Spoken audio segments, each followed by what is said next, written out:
दीपावली के छठे दिन से शुरू होने वाला छठ का पर्व 4 दिनों तक चलता है। कार्तिक शुक्ल पक्ष के षष्ठी को मनाया जाने वाला एक हिंदू पर्व है। सूर्योपासना का यह अनुपम लोक पर्व मुख्य रूप से बिहार, झारखंड, पश्चिम बंगाल, पूर्वी उत्तर प्रदेश में मनाया जाता है। छठ पर्व बिहार में बड़े धूमधाम से मनाया जाता है। यह पर्व बिहार और पूरे भारत का ऐसा एकमात्र पर्व है जो वैदिक काल से चला आ रहा है और ये बिहार की संस्कृति बन चुका है। बिहार में हिंदुओं द्वारा मनाए जाने वाले इस पर्व को इस्लाम सहित अन्य धर्मावलंबी भी मनाते देखे जाते हैं। धीरे धीरे यह त्योहार प्रवासी भारतीयों के साथ साथ विश्व भर में प्रचलित हो गया।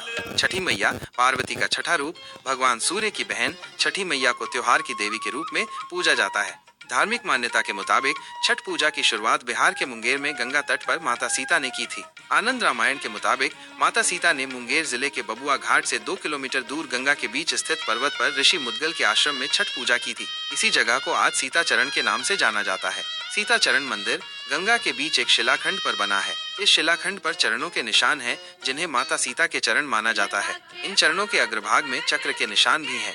पौराणिक मान्यताओं के अनुसार सतयुग में भगवान श्री राम, द्वापर में दानवीर कर्ण और द्रौपदी ने सूर्य की उपासना की थी।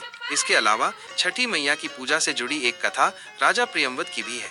ऐसा माना जाता है इस दिन व्रत करने वाली महिलाओं के संतान का स्वास्थ्य अच्छा बना रहता है और उनके बच्चों को लंबी आयु मिलती है। इसीलिए माताएं अपनी संतान के लिए इस व्रत को रखती हैं।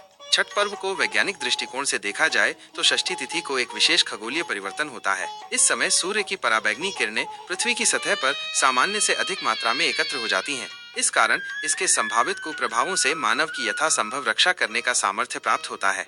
पर्व का पहला दिन, जिसे नहाय खाए के नाम से जाना जाता है, सबसे पहले घर की सफाई कर उसे पवित्र किया जाता है। उसके बाद व्रती अपने नजदीक में स्थित गंगा नदी, गंगा की सहायक नदी या तालाब में जाकर स्नान करते हैं। व्रती इस दिन सिर्फ एक बार ही खाना खाते हैं। खाना में व्रती कद्दू की सब्जी, मूंग चना दाल चावल का उपयोग करते हैं।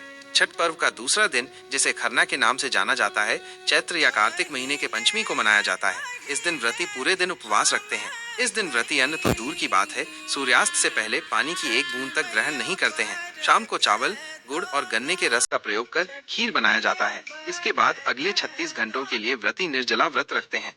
छठ पूजा के तीसरे दिन को संध्या अर्घ्य के रूप में मनाया जाता है। यह छठ पूजा का सबसे महत्वपूर्ण दिन होता है। इस दिन परिवार के सभी सदस्य नदी किनारे जाकर डूबते सूर्य को अर्घ्य देते हैं। छठ पूजा का चौथा दिन बहुत ज्यादा महत्वपूर्ण होता है। इस दिन को उषा अर्घ्य के नाम से जाना जाता है। इस दिन सुबह उगते हुए सूर्य को नदी के घाट पर जाकर अर्घ्य दिया जाता है। इस दिन महिलाएं छठी मैया और सूर्य भगवान की आराधना करते हैं और अपनी संतान की लंबी आयु और अच्छे स्वास्थ्य की कामना करती हैं। छठ पर्व मूलतः सूर्य की आराधना का पर्व है, जिसे हिंदू धर्म में विशेष स्थान प्राप्त है। हिंदू धर्म के देवताओं में सूर्य ऐसे देवता हैं जिन्हें मूर्त रूप में देखा जा सकता है। धन्यवाद। माता छठी आपको सुख समृद्धि प्रदान करे। वीडियो पसंद आया हो तो लाइक सब्सक्राइब जरूर करें। धन्यवाद।